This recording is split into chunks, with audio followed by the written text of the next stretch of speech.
ಪಾಟೀಲ್ರ ಅವ್ರ ಸಲ್ಸವ್ರ ಅಂತೀರಾ? ಇಲ್ಲ ಇಲ್ಲ, ಅದಕ್ಕೆ ಹೊಸ್ದಾಗಿ ಸಲ್ಸಿದ್ದಾರೆ. ಲಾಸ್ ಆಗ್ತಾ ಇದೆ, ಅನ್ಯಾಯ ಆಗ್ತಾ ಇದೆ, ನಡ್ಸಕ್ ಆಗ್ತಾ ಇಲ್ಲ ಕಾರ್ಖಾನೆ. ಮತ್ತೆ ಹೊಸದಾಗಿ ಅರ್ಜಿ ಸಲ್ಲಿಸಿದ್ದಾರೆ, ಹೊಸ ಕಾರ್ಖಾನೆಗಳು ಬೇಕು ಅಂತೇಳಿ. ಈಗ ಅಲ್ಲಿ ಕಬ್ಬು ಬೆಳೆಗಾರದು ಬೀದಿಗೆ ಬಂದು ದೊಡ್ಡ ಗಲಾಟೆ ಆಯ್ತು. ಮಂತ್ರಿಗಳು ಆದ್ರು, ಒಂದೊಂದು ಜಿಲ್ಲೆಗೆ ಒಂದೊಂದು ರೇಟು ಫಿಕ್ಸ್ ಆಯ್ತು, 3200 ಹಂಗೆಲ್ಲ ಫಿಕ್ಸ್ ಆಯ್ತು. ಆಮೇಲೆ ಕೇಳಿದೆ ನಾನು, ಅಲ್ಲಿ ಇಳುವರಿ ಮೇಲೆ ಅದನ್ನ ಫಿಕ್ಸ್ ಮಾಡಿದಿರಿ, 1 ಟನ್ಗೆ ಎಷ್ಟು ಸಕ್ಕರೆ ಉತ್ಪಾದನೆ ಆಗುತ್ತೆ ಅದರ ಮೇಲೆ 5%, 10%, 11% ಅದ್ರ ಉತ್ಪಾದನೆ ಮೇಲೆ ಮಾಡಿದೀನಿ ಅಂತ ಹೇಳ್ತಾ ಇದ್ದಾರೆ. ನಾನು ನೆನ್ನೆನೆ ಹೇಳಿದ್ದೀನಿ, ತಾವಿದ್ರೋ ಗೊತ್ತಿಲ್ಲ, ಕೋರ್ಟ್ ಆದೇಶ ಇದೆ. ನಾವು ಏನಾದರೂ ಹೆಚ್ಚುವರಿ ಕೊಡಬೇಕಾದ್ರೆ ಅದು ರಾಜ್ಯ ಸರ್ಕಾರದ ಜವಾಬ್ದಾರಿ ಅಂತ ಕೋರ್ಟ್ ಆರ್ಡರ್ ಮಾಡಿದೆ. UPA ವರ್ಸಸ್ ಒಬ್ಬ ಅಪ್ಲೈ ಮಾಡಿದವರ ವಿಚಾರವಾಗಿ ಆಗಿದೆ. ಅದನ್ನ ರಾಜ್ಯ ಸರ್ಕಾರ ಫಿಕ್ಸ್ ಮಾಡಬೇಕಾಯ್ತು. ಇಲ್ಲಿ ನನಗೆ ಪ್ರಶ್ನೆ ಬರೋದು,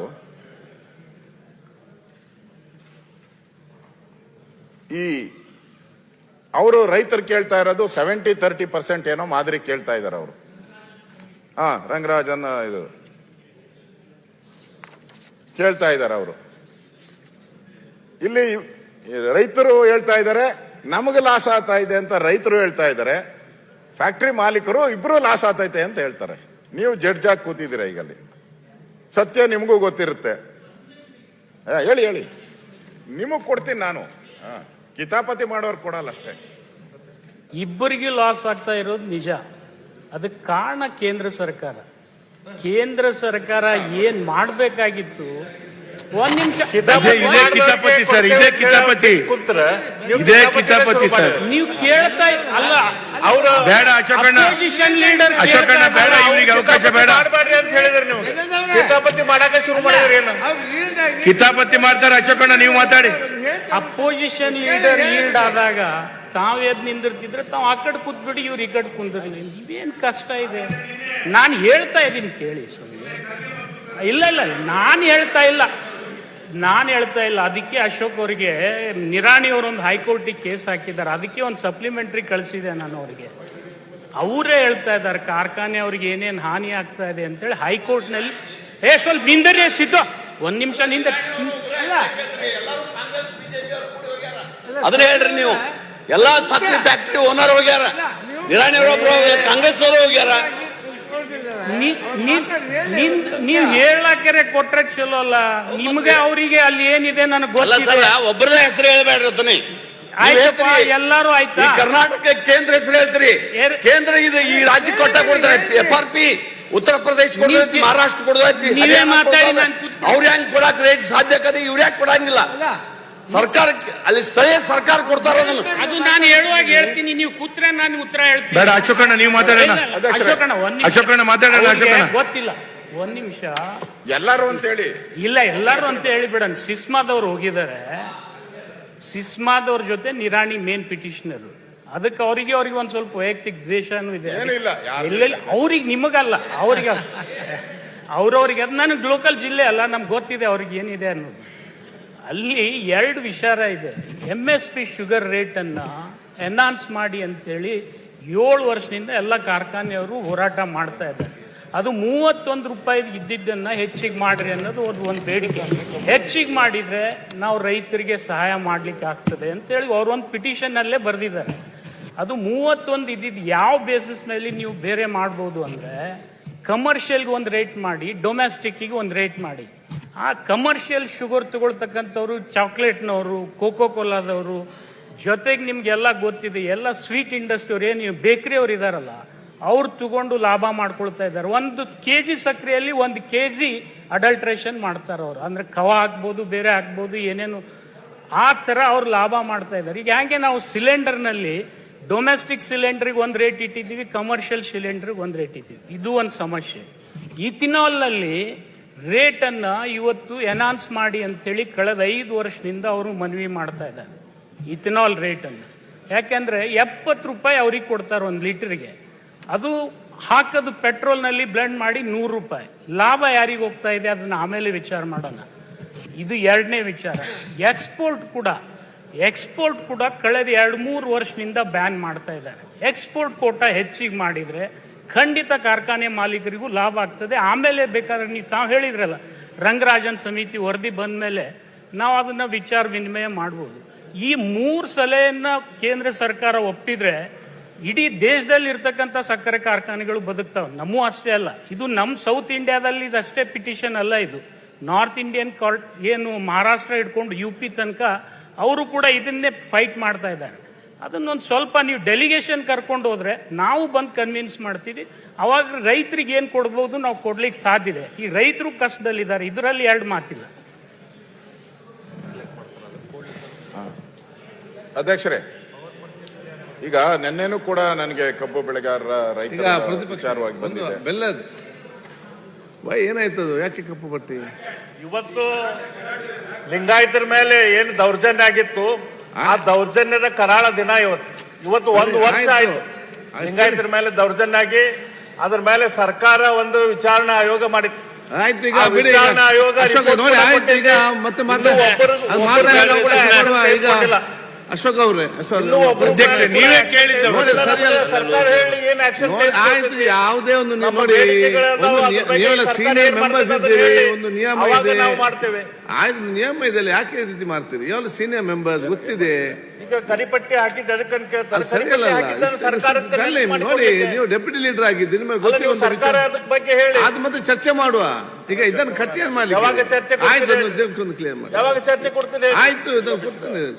your should be a model to others. ನೀವು ಬೇರೆಯವರಿಗೆ ಮಾದರಿ ಯಾವಾಗ ಚರ್ಚೆ ಕೊಡ್ತೇವೆ. ನೆಕ್ಸ್ಟ್ ಚರ್ಚೆಗೆ ಕೊಡಬೇಕು. ಹಾಗಾದ್ರೆ ಇದ್ರ ಬಗ್ಗೆ ಚರ್ಚೆ ಕೊಡ್ರಿ, ಚರ್ಚೆ ಕೊಡಿ, ಅವರು ತೆಗಿತಾರೆ ಅವರು. ಅಲ್ಲ, ಈಗ ನೆಕ್ಸ್ಟ್ ಮಾತಾಡ್ಲಿಕ್ಕೆ ಅವ್ರಿಗೆ ಇರುವಂತದ್ದು ಕಾನೂನು ಸಚಿವರೇ ಒಂದು ರೂಲ್ಸ್ ಅಂತ ಇದೆ ಅಲ್ಲ, ರೂಲ್ಸ್ ಅಂತ ಇರ್ತದೆ. ಅಧ್ಯಕ್ಷರೇ, ನೀವು ಇಲ್ಲಿ ಉಪಸಭಾ ಅಧ್ಯಕ್ಷರಾಗಿದ್ರಿ, ಅವಾಗ ಎಷ್ಟು ಸಲ ಎದ್ದಿದ್ರಿ ಗೊತ್ತಿದೆ ನಿಮ್ಗೆ? ಎಷ್ಟು ಕಪ್ಪಟ್ಟಿ ಹಾಕಿದ್ರಿ ಗೊತ್ತಿದೆಯಾ? ನಾನು ನೋಡಿದ್ದೀನಿ. ತಾವು ಗಮನಿಸಿರ್ತಕ್ಕಂಥದ್ದನ್ನ ನಾನು ಗಮನಿಸಿದೆ. ಆದರೆ ಸ್ನೇಹಿತರಾಗಿ ಅವ್ರಿಗೆ ಏನು ಅಂತ ಕೇಳಿಬಿಟ್ಟೆ, ನಾನು ಅಷ್ಟಕ್ಕೆ ಸುಮ್ಮನಾದೆ. ತಾವು ಗಮನಿಸಿದ್ದು ಈ ಸದನದ ಗೌರವವನ್ನು ಎತ್ತಿ ಹಿಡಿಬೇಕಾಗಿರ್ತಕ್ಕಂಥ ದೃಷ್ಟಿಯಿಂದ ನಿಯಮಗಳನ್ನು ತಾವು ನೋಡಿರೋದು ಮಾನ್ಯ ಬೆಲ್ಲದವ್ರ ಗಮನಕ್ಕೂ ನಾನು ತರ್ತೇನೆ. ಸದನದಲ್ಲಿ ಬಾವುಟಗಳು, ಲಾಂಛನಗಳು ಅಥವಾ ಯಾವುದೇ ನಿಶಾನೆಗಳನ್ನು ಪ್ರದರ್ಶಿಸತಕ್ಕದ್ದಲ್ಲ. ಇದು ಈ ಸದನದ ನಿಯಮ. ಈ ನಿಯಮಗಳನ್ನು ಪಾಲನೆ ಮಾಡಬೇಕಾದದ್ದು ನಮ್ಮ ಕರ್ತವ್ಯ. ಆ ಹಿನ್ನೆಲೆಯೊಳಗೆ ನಾನು ತಮಗೆ ವಿನಂತಿ ಮಾಡ್ತೀನಿ, ಆ ರೀತಿಯಾಗಿರ್ತಕ್ಕಂಥದ್ದಾಗಬಾರ್ದು. ತಾವು ಅದಕ್ಕೆ ಸ್ಪಂದಿಸಿದ್ರಿ, ಅದಕ್ಕೆ ನಾನು ನಿಮಗೆ ಅಭಿನಂದಿಸ್ತೇನೆ. Thank you. ಅವ್ರಿಗೆ ಯಾವ ಸಂದರ್ಭದಲ್ಲಿ ಅವಕಾಶ ಕೊಡಿ, ನಮ್ಮ ಉಪನಾಯಕರಿಗೆ. ಸಮನ ಅವ್ರು ಸೆಳೆದಿದ್ದಾರೆ, ಈಗ ಗಮನ ಸೆಳೆದಿದ್ದಾರೆ. ಇಲ್ಲ, ಒಳ್ಳೇದಲ್ಲ ಲೀಡರ್ಶಿಪ್ ಅಂದ್ರೆ ಅದೇ. ಆಯ್ತು, ಮುಂದುವರಿಸಿ.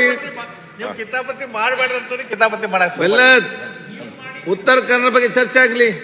ಅದರಿಂದ ಈಗಾಗಲೇ ಸಚಿವರು ಅದ್ರ ಬಗ್ಗೆ ಮಾತಾಡಿದ್ದಾರೆ. ನಾನು ಹೇಳೋವಂಥದ್ದು, ಇಲ್ಲಿ ಮಾಲೀಕರು ಅವ್ರದ್ದು ನೋಡ್ಬೇಕು, ಅದು ಬೇರೆ ಪ್ರಶ್ನೆ. ಆದ್ರೆ ಹೆಚ್ಚಾಗಿ ನಾವು ರೈತರ ಕಡೆ ಗಮನ ಕೊಡ್ಬೇಕು. ಅವ್ರಿಗೆ ಆಗ್ತಾ ಇರೋ ಅನ್ಯಾಯ ಆದರೂ ಸರಿಪಡಿಸ್ಬೇಕು. ತಾವು ಹೇಳಿದ್ರಿ ಎಲ್ಲ ಕಡೆ ವೇಯಿಂಗ್ ಮಿಷಿನ್ ಇದೆಯಲ್ಲ, ಅಲ್ಲೇ ಮೋಸ ಮಾಡ್ತಾರೆ ಅಂತ. ವೇಯಿಂಗ್ ಮಿಷನ್ ನಲ್ಲೇ ಬಹಳ ಮೋಸ ಮಾಡ್ತಾರೆ ಫ್ಯಾಕ್ಟ್ರಿ ಮಾಲೀಕರು ಅಂತ ನೆನ್ನೆ ಮನವಿನೂ ಕೊಟ್ಟಿದ್ದಾರೆ ನನಗೆ. ಆ ಮನವಿ ಏನ್ ಕೊಟ್ಟಿದ್ದಾರೋ ಅದನ್ನ ಹೇಳ್ತಾ ಇದ್ವಿ, ಮೋಸ ಮಾಡ್ತಾರೆ ಅಂತ. ತಾವೇನ್ ಹೇಳಿದ್ರಿ, ಎಲ್ಲಾ ಕಡೆ ವೇಯಿಂಗ್ ಮಿಷಿನ್ ಹಾಕ್ತೀನಿ ಅಂತ ಹೇಳಿದ್ರಿ. ಇನ್ನೂ 50% ಹಾಕಿ, ಇನ್ನೂ 50% ಹಾಕೇ ಇಲ್ಲ. ಇನ್ನೂ ಹಾಕ್ಬೇಕು. ಟೆಂಡರ್ ಕರೆದಿದ್ದೀನಿ ಅಂತ ಹೇಳಿದ್ದೀರಾ, ಹಾಕ್ಬೇಕು. ಅದು ಮಾಡಿದ್ರೆ ಇನ್ನೊಂದು ಸ್ವಲ್ಪ ಅವ್ರಿಗೆ ಅವಕಾಶ ಸಿಗುತ್ತೆ. ಅದೇ ರೀತಿ ಇಲ್ಲಿ ಮಿಷನ್ ಕಟಾವ್ ಮೂಲಕ 6% ಏನೋ ಕಟ್ ಮಾಡ್ತಾ ಇದಾರಂತೆ. ಮಿಷನ್ ಕಟಾವ್ ಮಾಡಿದ್ರು, ಯಾಕಂದ್ರೆ ಮಿಷನ್ ಕಟಾವ್ ಮಾಡಿದ್ರೆ ಕ್ಲಿಯರ್ ಆಗಿ ಹೋಗುತ್ತೆ, ಅದು ಯಾವುದೂ ವೇಸ್ಟೇಜ್ ಬರಲ್ಲ. ಅಲ್ಲೂ 6% ಕಟ್ ಮಾಡ್ತಾ ಇದ್ದಾರೆ. ಅದ್ರ ಬಗ್ಗೆನೂ ಅವ್ರು ಮನವಿ ಕೊಟ್ಟಿದ್ದಾರೆ. ಅದರಿಂದ ಅವ್ರಿಗೆ ಎಲ್ಲಿ ತೂಕದಲ್ಲಿ ಏನು ಮೋಸ ಆಗ್ತಾ ಇದೆ, ಮತ್ತೆ ಕಟಾವು ಮಾಡೋದ್ರಲ್ಲಿ ಏನಾಗ್ತಾ ಇದೆ, ಅವ್ರದ್ದು ಹಳೆ ಮಾದರಿ ರೆವಿನ್ಯೂ ಶೇರಿಂಗ್ ಫಾರ್ಮುಲಾ RSP 70-30 ಏನ್ ಸ್ಕೀಮು ಕೇಳ್ತಾ ಇದ್ದಾರೆ, ಅದನ್ನ SAP ಅದ್ರ ಕಡೆನೂ ಮಾಡಬೇಕು. ಮತ್ತೆ ಸುಟ್ಟು ವಿಚಾರ ಏನಿದೆ, ಸುಟ್ಟದ್ದು ಅಂತೇಳಿ ಬೆಂಕಿ ಬಿದ್ದರೆ ಸುಟ್ಟೋದ್ರೆ ಏನು ಅಂತ ಲಾಸ್ ಆಗಲ್ಲ, ಅದಕ್ಕೆ 25% ಕಟ್ ಮಾಡ್ತಾ ಇದ್ದಾರೆ ಅಂತ ಫ್ಯಾಕ್ಟ್. ಇದು ಕೂಡ ಅವ್ರ ಬಗ್ಗೆ ನೀವು ಗಮನ ಹರಿಸ್ಬೇಕು ಅನ್ನೋದು ತಮಗೆ ನಾನು ಹೇಳ್ತಾ ಇದ್ದೀನಿ. ಇನ್ನೊಂದು ಬಹಳ ಸರ್ಕಾರ ಎಲ್ಲಿ ಫೇಲ್ಯೂರ್ ಆಗಿದೆ ಅಂತ ಹೇಳಿದ್ರೆ, ಈ ಹೋರಾಟ ನಡೆಯುವಂತ ಸಂದರ್ಭದಲ್ಲಿ ಮುಧೋಳ ಸಮೀರ ಸಕ್ಕರೆ ಕಾರ್ಖಾನೆ ಅವರೇ ದೊಡ್ಡ ಒಂದು ದಾಂಧಲೆ ಆಗೋಯ್ತು. ಮುಧೋಳದಲ್ಲಿ ಸುಮಾರು 240 ಟ್ರ್ಯಾಕ್ಟರ್ಗಳಿಗೆ ಬೆಂಕಿ ಇಟ್ಟರು, 3 ಬೈಕ್ಗಳು ಸುಟ್ಟೋಯ್ತು, ಒಂದು ಟ್ರ್ಯಾಕ್ಟರ್ ಸಂಪೂರ್ಣ ಸುಟ್ಟೋಯ್ತು, 5 ಬೈಕ್ಗಳು ಸುಟ್ಟೋಗಿದೆ, 1033 ಟನ್ನು ಭಸ್ಮ ಆಗಿದೆ. ನಾನು ಹೇಳೋದು ಸರ್ಕಾರ ಬದುಕಿದ್ರೆ ಆಕ್ಟಿವ್ ಆಗಿದ್ರೆ ಹೆಂಗೆ ಇಷ್ಟೊಂದು ಒಂದೇ ಬಾರಿ 250 ಟ್ರ್ಯಾಕ್ಟರ್ಗಳಿಗೆ ಬೆಂಕಿ ಇಕ್ಕ ಸಾಧ್ಯ? ಸರ್ಕಾರದ ಪೊಲೀಸ್ ಇಲಾಖೆ ಅಥವಾ ಕಾನೂನು ಸುವ್ಯವಸ್ಥೆ ಆ ಭಯ ಇದ್ರೆ ಇಷ್ಟೆಲ್ಲ ಮಾಡಕ್ ಸಾಧ್ಯನಾ? ಹಾಳಾಗಿರೋದು ರೈತರ ಟ್ರ್ಯಾಕ್ಟರ್, ಹಾಳಾಗಿರೋದು ಕಬ್ಬು, ಇಷ್ಟೆಲ್ಲ ಆದ್ರೂ ಕೂಡ ಸರ್ಕಾರಕ್ಕೆ ಇದು ಏನು ಅನಿಸ್ಲೇ ಇಲ್ಲ. ಹೆಂಗ್ ಧೈರ್ಯ ಮಾಡಿದ್ರು ಇವ್ರು ಇಷ್ಟೊಂದು ಸುಡ್ಬೇಕಾದ್ರೆ? ಒಂದು ಫ್ಯಾಕ್ಟ್ರಿ ಒಳಗಡೆ ನುಗ್ಗಿ, ಅದು ವ್ಯವಸ್ಥೆನೇ ಇಲ್ಲ. ಗೊತ್ತಿದೆ ಸ್ಟ್ರೈಕ್ ಆಗ್ತಾ ಇದೆ, ಆಯ್ತು ಒಂದೇ ನಿಮಿಷ, ನಾನು ಈಲ್ಡ್ ಆಗಿಲ್ಲ, ನೆನ್ನೆನೇ ಹೇಳಿದ್ದಾರೆ. ತಪ್ಪು ಹೋಗ್ಬಾರ್ದ್ರಿ ಸರ್. ಇಲ್ಲಿ ನಾ ಸದನದಲ್ಲಿ ಯಾವುದೋ ಒಂದು ತಪ್ಪು ತಿಳುವಳಿಕೆ ಹೋಗಬಾರ್ದು. ಯಾವುದೇ ರೈತ ಹೋರಾಟಗಾರದರು ಅವ್ರ ಮೇಲೆ ಲಾಠಿ ಚಾರ್ಜ್ ಮಾಡಬಾರ್ದು ಅಂತಕ್ಕಂಥದ್ದು ನಾವು ಸರ್ಕಾರದವ್ರ ಗಮನದಲ್ಲಿ ಇಟ್ಕೊಂಡು, ಓಕೆ, ಒಬ್ಬ SP ಕಾಲನ್ನೇ ಈಲ್ಡ್ ಆಗಿಲ್ಲ ಅಧ್ಯಕ್ಷರೇ, ಅದು ಎಲ್ಲವೂ ಇಟ್ಟುಕೊಂಡು ನಾವು ರೈತ ಹೋರಾಟಗಾರರು ಮಾಡಬಾರ್ದು ಮುಗಿಸ್ಲಿ ಸರ್. ನಾವು ಹೇಳ್ಬೇಕಲ್ಲ, ನಿಮ್ಗೆ ಯಾಕೆ ಪ್ರತಿಯೊಂದು ಕೂಡ ಅವ್ರು ರೈತರ ಹೋರಾಟ ಸಮಸ್ಯೆ ಇದೆ. ಮುಖ್ಯಮಂತ್ರಿ ಹೇಳಿದ್ದಾರೆ ಆ ಸಬ್ಜೆಕ್ಟ್ ನಾನು ಆ ಕ್ಷೇತ್ರದ ಅವಧಿನಿ ರಾಗ್ ಹೋಗ್ಬಾರ್ದು. ಆಯ್ತು, ಅದು ಹೋರಾಟಗಾರ ಈಗ ನಾವೇನು ಮಾಡಬಾರ್ದು ಅಂತ ದುರುಪಯೋಗ ಪಡ್ಕೊಂಡವರು ಹೋರಾಟ ಹೇಳಿದ್ದೀರಿ. ದಯವಿಟ್ಟು ಅಧ್ಯಕ್ಷರೇ, ಕನ್ಸರ್ನ್ ಮಂತ್ರಿ ಇದ್ದಾರೆ ಉತ್ತರ ನಾನು ಕೂತಿದ್ದೀನಿ. HK ಪಾಟೀಲ್ ಹೇಳಿದಾಗೂ ಅವರು ಪಾಟೀಲ್ರು ಸಕ್ಕರೆ ಮಂತ್ರಿ ಶಿವಾನಂದ ಅವರು ಹೇಳಿದ ನಾನು ಕೂತಿದ್ದೀನಿ. ಸಂಬಂಧಪಟ್ಟರೆ ನಾನೇನೋ ಅದಕ್ಕೆ ರಿಸ್ಟ್ರಿಕ್ಷನ್ ಮಾಡಲ್ಲ. ಇಲ್ಲಿ ನಾನು ಸರ್ಕಾರದ ಫೇಲ್ಯೂರ್ ಹೇಳಕ್ಕೆ ನಾನು ನಿಂತಿರೋದು. ಸರ್ಕಾರನ ಹೊಗಳಕ್ ಬಂದಾಗ ನೀವು ಕಾಮೆಂಟ್ ಮಾಡಿಬೇಡಿ, ನಾನು ಹೊಗಳಕ್ಕಲ್ಲ ನಿಂತಿರೋದು. ಫೇಲ್ಯೂರ್ಸ್ ಹೆಂಗಾಯ್ತು ಇದು ನೋಡ್ರಿ, ನಿಮ್ ಕೆಲಸ ನಾವು ಮಾಡ್ಬೇಕು. ಸರ್ಕಾರ ಬದುಕಿದ್ರೆ ಈ ಅನಾಹುತ ಆಗಕ್ ಸಾಧ್ಯನೇ, ವ್ಯವಸ್ಥೆ ಮಾಡ್ಬೇಕಾಯ್ತು. ಈಗ ರೈತರು ಹೋರಾಟ ನಡೀತಾ ಇದೆ, ಬೀದಿಗಿಳಿದಿದ್ದಾರೆ, ಗಲಾಟೆ ಆಗ್ತೈತೆ ಅಂತ ಗೊತ್ತು, ಎಲ್ಲರಿಗೂ ಗೊತ್ತು, ಪೊಲೀಸ್ ಇಲಾಖೆಗೂ ಗೊತ್ತು, ಇಂಟೆಲಿಜೆನ್ಸಿಗೆ ಪಕ್ಕ ಗೊತ್ತಿರ್ಲೇಬೇಕಿದು. ಇಷ್ಟಿದ್ರೂ ಕೂಡ 250 ಟ್ರ್ಯಾಕ್ಟರ್ ಸುಟ್ಟಾಕ್ತಾರೆ, ಬೆಂಕಿ ದಗದಗ ಹತ್ತಿ ಉರಿಯುತ್ತೆ, ಎಲ್ಲಾ ಚಾನಲ್ ಅದನ್ನೇ ಲೈವ್ ಮಾಡ್ತಾ ಇದ್ರು, ನೋಡಿದೆ ನಾನು. ಇಷ್ಟೆಲ್ಲ ಆದ್ರೂ ಕೂಡ ಅದನ್ನ ಸಮರ್ಥಿಸಕ್ಕೆ ಯಾರು ಹೋಗ್ಬಾರ್ದು. ತಪ್ಪು ಇದು ಮಾಡಿದಂಥವ್ರಿಗೆ ಸರಿಯಾದಂತ ಶಿಕ್ಷೆನೂ ಆಗ್ಬೇಕು, ಯಾರು ಮಾಡಿದ್ರು ಅನ್ನೋದು ಶಿಕ್ಷೆನೂ ಆಗ್ಬೇಕು. ಮತ್ತೆ ಅಲ್ಲಿ ಲಾಸ್ ಆಗಿದೆಯಲ್ಲ, ಆ ರೈತರಿಗೆ ಪರಿಹಾರ ಹೆಂಗ್ ಕೊಡ್ತೀರಾ? ಆ 250 ಟ್ರ್ಯಾಕ್ಟರ್ಗಳು, 1030 ಟನ್ ಕಬ್ಬು, ಇವರೆಲ್ಲರಿಗೂ ಸರ್ಕಾರ ಪರಿಹಾರ ಕೊಡಬೇಕು. ಇಲ್ಲ ಅಂತ ಹೇಳಿದ್ರೆ ರೈತರು ಮತ್ತೆ ಹೋರಾಟ ಮಾಡುವಂತ ಪರಿಸ್ಥಿತಿಗೆ ಯಾವ ಕಾರಣಕ್ಕೂ ಮಾಡಬಾರ್ದು. ಮತ್ತೆ ಸರ್ಕಾರಕ್ಕೆ ಇದರಿಂದ ಆದಾಯ ಬರುವಂತ ಒಂದು ಉದ್ಯಮ ಇದು ವ್ಯವಸಾಯದಲ್ಲಿ. ಇದಕ್ಕೆ ಮೋಸ ಮಾಡಬಾರ್ದು, ರೈತರಿಗೆ ಮೋಸ ಮಾಡಬಾರ್ದು. ಅದರಿಂದ ಇಲ್ಲಿ ಪತ್ರಿಕೆಗಳು ಕೂಡ ಅವತ್ತು ಈ ಅನಾಹುತದ ಬಗ್ಗೆ ದೊಡ್ಡ ವಿಸ್ತೃತವಾದಂತ ವರದಿಯನ್ನು ಕೂಡ ಮಾಡಿದ್ದಾರೆ, ನಾವು ನೋಡ್ತಾ ಇದ್ದೀರಿ. ನಾನು ಕಬ್ಬು ಬೆಳೆಗಾರರು ಅಷ್ಟೇ 32 ಜನ ಇದುವರೆಗೂ ಆತ್ಮಹತ್ಯೆ ಮಾಡಿಕೊಂಡಿದ್ದಾರೆ. 32 ಜನ ಕಬ್ಬು ಬೆಳೆಗಾರರು ಆಗಿದೆ. ಅವ್ರಿಗೆ ನಾನು ಆಗ್ಲೇ ಹೇಳಿದೆ, ತೂಕದಲ್ಲಿ ಮೋಸ, ಸಾಲಗಾರರ ಕಾಟ, ಸರಿಯಾದ ಸಮಯಕ್ಕೆ ಪೇಮೆಂಟ್ ಕೊಡಲ್ಲ, ಈ ಬೆಳೆ ಬೆಳೆದಿರುವಂತವ್ರಿಗೆ ಅನ್ಯಾಯ ಆಗ್ತಾ ಇದೆ. ಅದಕ್ಕೋಸ್ಕರ ಈ 32 ಜನ ಸತ್ತಿದ್ದಾರೆ. ಅಲ್ಲೇ ರಾಯಬಾಗ್ ತಾಲೂಕಿನ ಅರಕೂರು ಗ್ರಾಮದಲ್ಲಿ ಒಬ್ಬ ರೈತ ಲಕ್ಕಪ್ಪ ಗುಣಕಾರ ವಿಷ ಸೇವಿಸಿ ಆತ್ಮಹತ್ಯೆ ಮಾಡ್ಕೊತಾರೆ. ಅವರು ಸಾವಿನ ನೋವಿನ ನಡುವೆ ಬಹಳ ದಿನ, 3-4 ದಿನ ಇರ್ಬೋದು, ಒಬ್ಬ ಮಂತ್ರಿನೂ ಅಲ್ಲಿ ಹೋಗಿಲ್ಲ, ಭೇಟಿ ಮಾಡಿಲ್ಲ, ಹೋಗಿಲ್ಲ. ಸಾಂತ್ವನ ಆದ್ರೂ ಹೇಳ್ಬೇಕಲ್ಲ, ರಿಕವರಿ ಆದ್ರೂ ಬೇರೆ ಭೇಟಿ ಮಾಡ್ಬೇಕಾಯ್ತು, ಸಾಂತ್ವನ ಹೇಳ್ಬೇಕಾಯ್ತು. ಅದರಿಂದ ಮಂತ್ರಿಗಳು ಅದ್ರ ಬಗ್ಗೆ ಗಮನ ಹರಿಸ್ಬೇಕು. ನ್ಯಾಯ ಸಿಗಬೇಕು, ಕಬ್ಬು ಬೆಳೆಗಾರರಿಗೆ ನ್ಯಾಯ ಸಿಗಬೇಕು ಅನ್ನೋದು ನನ್ನ ಒಂದು ಮಾತನ್ನ ಇವತ್ತು ಹೇಳ್ತಾ ಇದ್ದೀನಿ. ಇನ್ನು ತುಂಗಭದ್ರಾ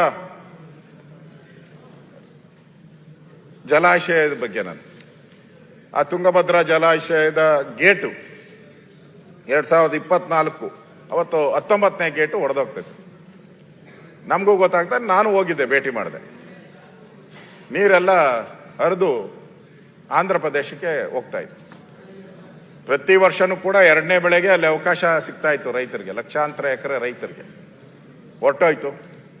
ನಾನು ಭೇಟಿ ಮಾಡಿದ್ದೆ, ಮಂತ್ರಿಗಳು ಭೇಟಿ ಮಾಡಿದ್ರು, ನೀರಾವರಿ ಮಂತ್ರಿ ಹೋಗಿ ಭೇಟಿ ಮಾಡಿದ್ರು. ಪ್ರಗತಿ 0. ನಾನು 3 ಬಾರಿ ಹೋಗಿದ್ದೀನಿ. ಅದಾದ್ಮೇಲೆ ಅಲ್ಲಿ ರೈತರು ಒತ್ತಡ ಮಾಡಿದ್ರು, 2ನೇ ಬಾರಿ ಹೋದೆ. ಮೊನ್ನೆನೂ ಕೂಡ ಒಂದು 15 ದಿನದಿಂದ ಮತ್ತೆ ಆ ಮ್ಯಾನುಫ್ಯಾಕ್ಚರ್ ಮಾಡೋ ಸ್ಥಳಕ್ಕೆ ಹೋದೆ.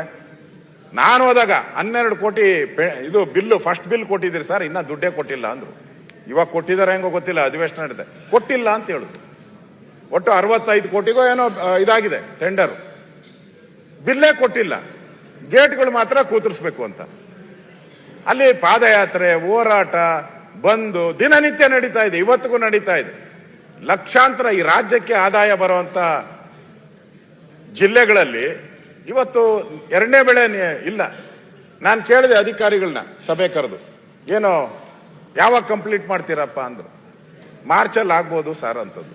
ಇವಾಗ ಏನೋ ಕುಂಡ್ರಸಕ್ಕೆ ಹೊರಟಿದ್ದಾರೆ ಒಂದೊಂದೇ ಗೇಟ್ನ, 33 ಗೇಟ್ ಮಾಡ್ಬೇಕಾದ್ರು, 30 ಗೇಟ್ ರಿಪೇರಿ. ನನ್ಗನ್ಸತ್ತೆ ಈ ಮಳೆಗಾಲ ಬಂದ್ರೂ ಆಗಲ್ಲ, 2ನೇ ಬೆಳೆ ಮುಂದಿನ ವರ್ಷದಕ್ಕೂ ಇಲ್ಲ ಅಂದ್ರೆ 2 ಬೆಳೆ ಲಾಸ್ ಆಯ್ತು. ಯಾರಿಂದ? ಈ ಸರ್ಕಾರದ ವಿಳಂಬ ನೀತಿಯಿಂದ ಆಯ್ತು. ಈ ಸರ್ಕಾರ ಆ ರೈತರಿಗೆ ಮಾಡಿದಂತ ಅನ್ಯಾಯದಿಂದ ಆಯ್ತು. ಇದನ್ನ ನಾವು ಕೇಳ್ತಾ ಇದ್ದೀರಿ. ಈ ತರ ನೀವು ಡಿಲೇ ಮಾಡ್ಕೊಂಡು ನಿಮ್ಮ ಹತ್ರ ಏನಾದ್ರು ಪ್ರಾಬ್ಲಮ್ ಇರ್ಲಿ ಪರವಾಗಿಲ್ಲ, ನಾನು ಹೇಳ್ತೀನಿ, ಇನ್ನು ಇದೆ. ಈ ನೀರನ್ನ ಉಳಿಸಿದ್ರೆ ಇವತ್ತು ಕೋಟ್ಯಾಂತರ ರೂಪಾಯಿ ರೈತರಿಗೂ ಆದಾಯ ಬರ್ತಾ ಇತ್ತು, ಸರ್ಕಾರಕ್ಕೂ ಆದಾಯ ಬರ್ತಾ ಇತ್ತು.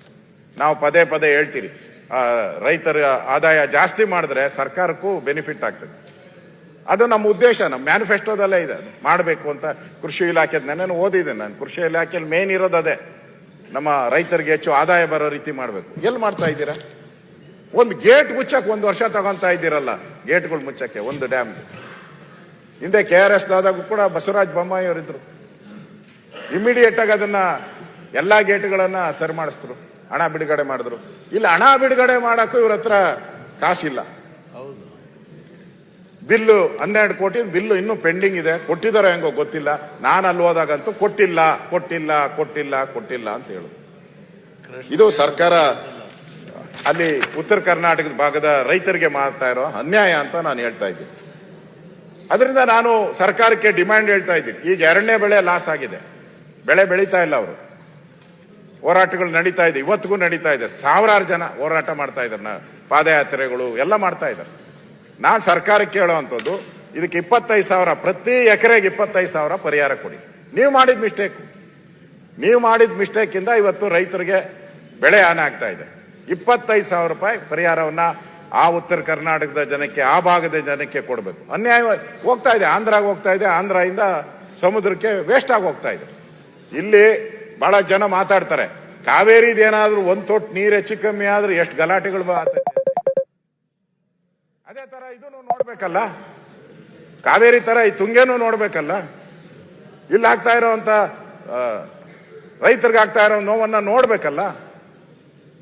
ವಿಧಾನಸಭಾ ಅಧಿವೇಶನ ಬೆಳಗಾವಿಯಲ್ಲಿ ನಡೀತಾ ಇದೆ, ಇವಾಗಾದ್ರೂ ಇದ್ರ ಬಗ್ಗೆ ಚರ್ಚೆ ಆಗ್ಬೇಕಲ್ಲ. ಯಾಕೆ ಗೇಟು ಯಾವಾಗ ಮುರಿದೋಯ್ತು, ಯಾವಾಗ ಕೂತರಿಸ್ತೀರಾ, ಎಷ್ಟು ಹಣ ಬಿಡುಗಡೆ ಮಾಡಿದಿರಾ ಕೊಡ್ಬೇಕಲ್ಲ ಮಂತ್ರಿಗಳು. ಇಲ್ಲ, ಮಂತ್ರಿಗಳಿಗೆ ಅದಿಲ್ಲೇ ಇಲ್ಲ. ಅವ್ರು ಪೂರ್ತಿ ಬೆಂಗಳೂರು ಡೆಲ್ಲಿಯಲ್ಲೇ ಕೂತಿದ್ದಾರೆ ನೀರಾವರಿ ಮಂತ್ರಿ. ಡೆಲ್ಲಿ ಬೆಂಗಳೂರು ಬಿಟ್ಟು ಎಲ್ಲೂ ಹೋಗಿದ್ ಕಾರಣ. ಇಲ್ಲಿಗಂತೂ ನಾನು ವಿರೋಧ ಪಕ್ಷದ ನಾಯಕನಾಗಿ 3 ಬಾರಿ ಹೋಗಿದ್ದೀನಿ. ಅವ್ರು 1 ಬಾರಿ ಏನೋ ಹೋಗಿದ್ದನ್ನು ನೋಡಿದ್ದೀನಿ ಅಷ್ಟೇ, ಹೋಗಿಲ್ಲ ಅವರು. ಮತ್ತೆ ಉತ್ತರ ಕರ್ನಾಟಕದ ಅಭಿವೃದ್ಧಿ ಆಗ್ಬೇಕು ಹಣ ಎಲ್ಲ ಆಗ್ತೈತೆ, ಹಣನೇ ಬಿಡುಗಡೆ ಮಾಡಿಲ್ಲ.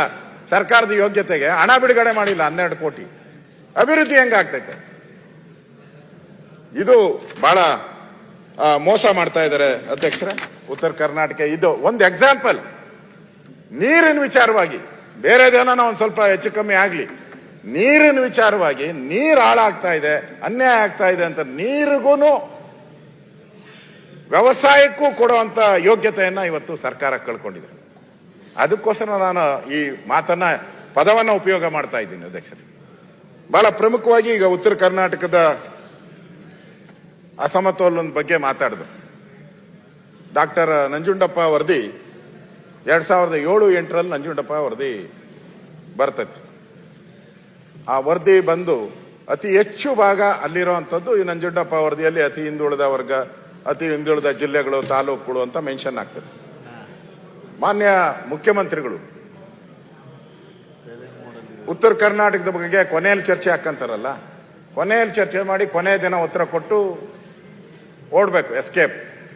ಅವಾಗ ಒಂದು ಮಾತು ಹೇಳಿದ್ರು ಮುಖ್ಯಮಂತ್ರಿಗಳು, ನಾನು ಉತ್ತರ ಕರ್ನಾಟಕಕ್ಕೆ ನ್ಯಾಯ ಕೊಡ್ತೀನಿ, ತಾರತಮ್ಯವನ್ನು ಹೋಗ್ಲಾಡಿಸ್ತೀನಿ, 6 ತಿಂಗಳ ಒಳಗಾಗಿ ಅರ್ಥಶಾಸ್ತ್ರರೊಬ್ಬರ ಅಧ್ಯಕ್ಷತೆಯಲ್ಲಿ ಉನ್ನತಾಧಿಕಾರಿ ಸಮಿತಿ ರಚನೆ ಮಾಡಿ 6 ತಿಂಗಳಲ್ಲಿ ವರದಿ ಕೊಟ್ಬಿಡ್ತೀನಿ. 6 ತಿಂಗಳು, 6 ತಿಂಗಳಲ್ಲಿ ಆಯ್ತು. ಪ್ರೊಫೆಸರ್ ಎಂ ಗೋವಿಂದರಾವ್ ಅಧ್ಯಕ್ಷತೆಯಲ್ಲಿ ಉನ್ನತ ಪ್ರಾಧಿಕಾರ ಆಯ್ತು. 6 ತಿಂಗಳಾಯ್ತು, 12 ತಿಂಗಳಾಯ್ತು. 6 ತಿಂಗಳಲ್ಲಿ ವರದಿ ಬರಬೇಕಾಗಿತ್ತು. 6 ತಿಂಗಳು ವರದಿನೂ ಬಂದಿಲ್ಲ. ಈಗ 12 ತಿಂಗಳಾಯ್ತು, ವರದಿನೂ ಇಲ್ಲ. ನಾನು ಮೊನ್ನೆ ಫೋನ್ ಮಾಡಿದ್ದೆ ಆ ಇಲಾಖೆಗೆ. ನಾನು ಈ ಸರಿ ಎಲ್ಲ ಇಲಾಖೆ ಸೆಕ್ರೆಟರಿಗೂ ಫೋನ್ ಮಾಡಿದ್ದೀನಿ. ನಾನು ಏನಪ್ಪ ಸ್ಥಿತಿ ಅಂತ ಹೇಳಿ ಅವ್ರು ಕೇಳಿದೆ. ಇನ್ನೂ ಮ್ಯಾಚ್ ಅಪ್ ಮಾಡ್ತಾ ಇದ್ದೀರಿ ಸರ್ ಅಂತ, ಮೇಕಪ್ ಮಾಡ್ತಾ ಇದ್ದೀರಿ ಸರ್ ಅಂತ. ಈ ಸಿನಿಮಾ ಮಾಡಬೇಕಾದ್ರೆ ಮೇಕಪ್ ಮಾಡ್ತಾರಲ್ಲ, ಕೊನೆ ಎಂಡಿಂಗ್, ಆ ಮೇಕಪ್ ಮಾಡ್ತಾ ಇದ್ದೀನಿ. ಮೇಕಪ್ ಮಾಡೋದು ಯಾವಾಗ, ವರದಿ ಬರೋದು ಯಾವಾಗ? ಯಾವಾಗ ಬರೋದು? ಮುಖ್ಯಮಂತ್ರಿಗಳು 6 ತಿಂಗಳಂತ ಇಲ್ಲಿ ಹೇಳ್ಬಿಟ್ರು, ವಿಧಾನಸಭೆಯಲ್ಲಿ ಇಲ್ಲೇ ಹೇಳಿದ್ರು. ಎಲ್ಲಿ ವರದಿನೂ ಇಲ್ಲ, ಉತ್ತರ ಕರ್ನಾಟಕ ಅಭಿವೃದ್ಧಿನೂ ಇಲ್ಲ. ಅಧ್ಯಕ್ಷ, ನಾವು ಚರ್ಚೆ ಮಾಡಿ ಪ್ರತಿ ಸರಿ ಮಾಡ್ತೀರಿ, ಎಲ್ಲ ಕಡೆ ದಿನನಿತ್ಯ ಕೂಗು, ಈಗ ಉತ್ತರ ಕರ್ನಾಟಕ ಸಪರೇಟ್ ಆಗಬೇಕು, ಈ ತರದೆಲ್ಲ ನಾವು ನೋಡ್ತಾ ಇದ್ದೀವಿ. ಯಾಕೆ ಇದೆ delay? Because of delay. Any project ಉತ್ತರ ಕರ್ನಾಟಕ ಡಿಲೇ ಡಿಲೇ ಡಿಲೇ. ಹೇಳ್ತೀನಿ ಈಗ ಅದನ್ನ ಡಿಲೇ ಹೆಂಗ್ ಮಾಡ್ತಾರೆ ಅಂತ ಹೇಳಿ. ಇದೊಂದರಲ್ಲಿ ಡಿಲೇ ಆಯ್ತಲ್ಲ. ಈಗ ಗೋವಿಂದರಾವ್, ಸನ್ಮಾನ್ಯ ಗೋವಿಂದರಾವ್ ಅವ್ರದ್ದು ವರದಿ ಇನ್ನೂ ಬಂದಿಲ್ಲ. ಅವ್ರದ್ದು ಮತ್ತೆ ಮುಖ್ಯಮಂತ್ರಿಗಳು ಹೇಳ್ಬೇಕು, ಅವ್ರು ಮತ್ತೆ ಸಮಯ ಕೊಡ್ಬೇಕಲ್ಲ. ಈಗ 6-12 ತಿಂಗಳಾದ್ಮೇಲೆ ಇನ್ನೊಂದು 6 ತಿಂಗಳು ಕೊಡ್ಬೇಕು. ಹಿಂಗೆ ಆದ್ಮೇಲೆ ಅಷ್ಟೊತ್ತಿಗೆ ಸರ್ಕಾರನೇ ಇರಲ್ಲ, ನಾವು ಗೊತ್ತಿಲ್ಲ.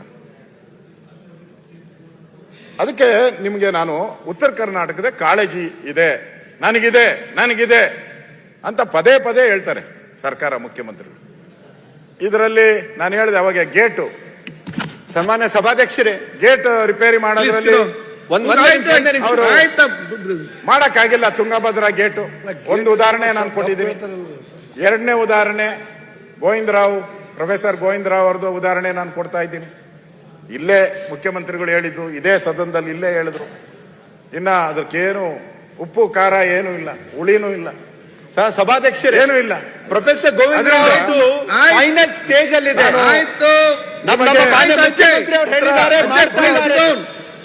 ಅವ್ರು ಕೂಡ ಫೈನಲ್ ಸ್ಟೇಜ್ ಅಲ್ಲಿ ಅಂತ ಹೇಳಿದ್ರೆ ಮುಟ್ಟಿಲ್ಲ ಅಂತ ಹೇಳುದು ಅಷ್ಟೇ. ಸರ್, 1.5 ವರ್ಷ ಪ್ರೊಫೆಸರ್ ಕೂತ್ಕೊಳ್ಳಿ. 2 ಉದಾಹರಣೆಯನ್ನ ಕೊಟ್ಟಿದ್ದೀನಿ. 3ನೇ ಉದಾಹರಣೆ, 3rd ಪಾಯಿಂಟ್, KKRDBಯ ಅನುದಾನದ ಅಡಿಯಲ್ಲಿ ಕಲ್ಯಾಣ ಕರ್ನಾಟಕ ಭಾಗದಲ್ಲಿ ಜಿಲ್ಲಾ ತಾಲೂಕು ಆಸ್ಪತ್ರೆಗಳು, PHC ಮತ್ತು CHCಗಳನ್ನು ನಿರ್ಮಿಸಲು 900 ಕೋಟಿ ಅನುದಾನ ಬಿಡುಗಡೆ ಮಾಡಲಾಗುವುದು. 2024 ಬೆಳಗಾವಿಯ ಅಧಿವೇಶನದಲ್ಲಿ ಘೋಷಣೆ ಮಾಡಲಾಗಿತ್ತು. ಮಾಡಿದ್ರು, ಸ್ವಾಗತ ಮಾಡ್ತೀನಿ. 900 ಕೋಟಿ ಆಸ್ಪತ್ರೆಗಳಿಗೆ. ನೀವು ಮೋಸ್ಟ್ಲಿ ನೆಕ್ಸ್ಟ್ ಅಲ್ಲಿ ಹೋಗ್ಬೋದನ್ನೋ ಗೊತ್ತಿಲ್ಲ, ಹಂಗಂತ ಪತ್ರಿಕೆಯಲ್ಲೆಲ್ಲ ಬರೀತಾ ಇದ್ರು, ಗೊತ್ತಿಲ್ಲ ನಿಮ್ಮ ಇಂಟ್ರೆಸ್ಟ್ ಏನಾಯ್ತೋ ನನಗೆ ಗೊತ್ತಿಲ್ಲ. ಆಯ್ತು, 900 ಕೋಟಿ. ಅದಾದ್ಮೇಲೆ ವಿಶೇಷ ಸಚಿವ ಸಂಪುಟದ ಸಭೆ ಆಯ್ತು ಕಲಬುರಗಿಯಲ್ಲಿ, ಅಲ್ಲೂ ಅದಕ್ಕೆ ಅನುಮೋದನೆ ಕೊಟ್ಟರು. ಎಷ್ಟು ಹಣ ಬಿಡುಗಡೆ ಆಗಿದೆ ಅಂತ ನಾನು ಪ್ರಶ್ನೆ ಕೇಳೋದಷ್ಟೇ. ನಮ್ದೆಲ್ಲ ಪ್ರಶ್ನೆ, ಅದಕ್ಕೆ ಅನುಮೋದನೆ ಕೊಟ್ಟಿದ್ದೀರಾ, ಎಷ್ಟು ಹಣ ಬಿಡುಗಡೆ ಮಾಡಿದ್ರಿ, ಗುದ್ದಲಿ ಪೂಜೆ ಆಯ್ತಾ, ಇನಾಗ್ರೇಷನ್ ಆಯ್ತಾ, ಇಷ್ಟೇ ನಾನು ಕೇಳೋದು ಪ್ರಶ್ನೆ ಇವತ್ತು ಸರ್ಕಾರ.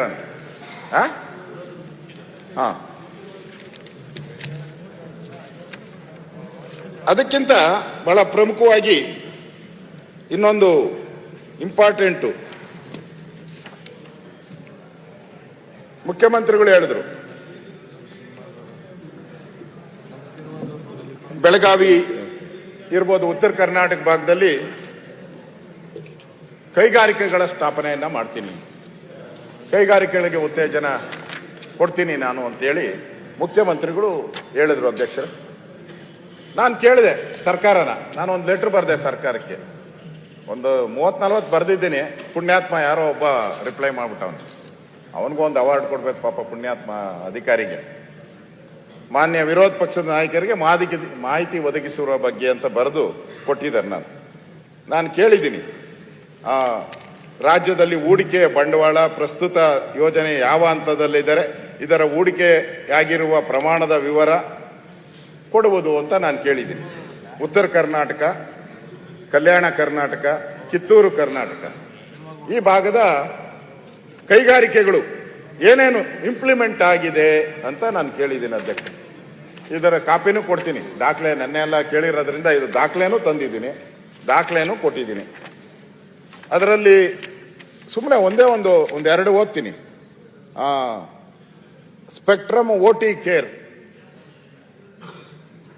Under implement, spectre OT care under implement. Shri Bhavani under implement. ಫ್ಯಾಕ್ಟರಿಗಳು ನಾನು ಹೇಳ್ತಾ ಇರೋದು. ನಮಾ food mister Mahantesh Odeyar under implement. Krishna minerals under implement. Super steel power under implement. Super Uttara. Jyothi labs limited under implement. Lakshmi Bajaj agro under implement. ಜಾಸ್ತಿ ಓದಲ್ಲ, ಓದಿದ್ರೆ ನೀವು ಸಮಯ ಬೇರೆ. ಒಟ್ಟು ಕೊನೆ ಇದು ಹೇಳ್ತೀನಿ, ಒಟ್ಟು 216 ಫ್ಯಾಕ್ಟರಿಗಳಲ್ಲಿ ಎಲ್ಲ ಕಡೆ ಅಂಡರ್ ಇಂಪ್ಲಿಮೆಂಟ್ ಎಲ್ಲದಕ್ಕೂ ಶರ ಬರೆದಿದ್ದಾರೆ. ಉತ್ತರ ಕರ್ನಾಟಕ ಅಭಿವೃದ್ಧಿ ಆಗೋಯ್ತು. ಅವ್ರು ಕೊಟ್ಟಿರೋ ವರದಿ, ನಾನೇನು ಕೇಳಿದ್ರೆ ನಾನು ಹೇಳಿ ಎಲ್ಲ ವಾಣಿಜ್ಯ ಕೈಗಾರಿಕೆ ಇಲಾಖೆ ಅದರಲ್ಲಿ 221 ಪ್ರಾಜೆಕ್ಟ್ಗಳು ಅಂಡರ್ ಇಂಪ್ಲಿಮೆಂಟ್. ಉದ್ಧಾರ ಅಭಿವೃದ್ಧಿ ಉತ್ತರ ಕರ್ನಾಟಕಕ್ಕೆ ಭರಪೂರ. ನಾನು ನೋಡಿದೆ ಅವತ್ತು ಪೇಪರ್, ನನಗೆ ಆಶ್ಚರ್ಯ ಆಗೋಯ್ತು. ಅವರು ಕ್ಯಾಬಿನೆಟ್ ಮೀಟಿಂಗ್ ಕಲಬುರಗದಲ್ಲಿ ಮಾಡಿದಾಗ ನೋಡಿದೆ ನಾನು.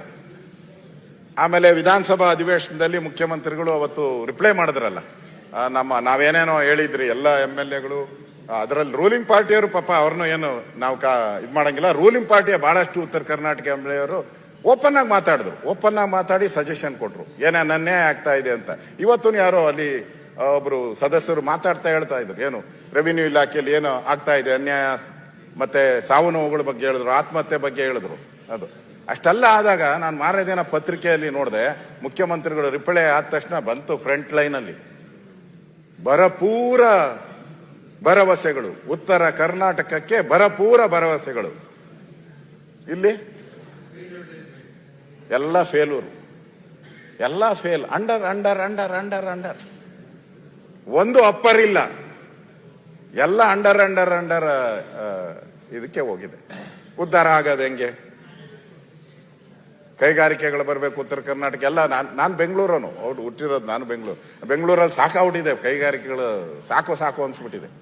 ಅಲ್ಲಿ ಪೊಲ್ಯೂಷನ್ ರೇಟ್ ಜಾಸ್ತಿ ಆಗ್ತಾ ಇದೆ ಬೆಂಗಳೂರು. ನೆನ್ನೆ ನಾನು ಪೊಲ್ಯೂಷನ್ ನಮ್ಮನೆ ಹತ್ರ ಚೆಕ್ ಮಾಡಿಸ್ದೆ, 100 ಹೋಗ್ಬಿಟ್ಟಿದೆ ಪೊಲ್ಯೂಷನ್. ಹೋಗಿ ನಾವೆಲ್ಲ 50 ಅಂತ ತಿಳ್ಕೊಂಡ್ರಿ, ಮಾನದಂಡ 50 ಒಳಗಡೆ ಇರಬೇಕು.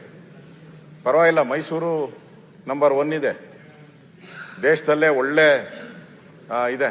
ಅದಕ್ಕೆ ಅವ್ರು ಅಲ್ಲೇ ಸೆಟ್ಲ್ ಔಟ್ ಅವ್ರು ಮುಖ್ಯಮಂತ್ರಿಗಳು. ನಮ್ದು ಏರ್ತಾನೆ ಇದೆ ಪೊಲ್ಯೂಷನ್. ಉತ್ತರ ಕರ್ನಾಟಕದಲ್ಲಿ ಆಗ್ಬೇಕು, ಉತ್ತರ ಕರ್ನಾಟಕದಲ್ಲಿ ಅಭಿವೃದ್ಧಿ ಆಗ್ಬೇಕು ಸರ್.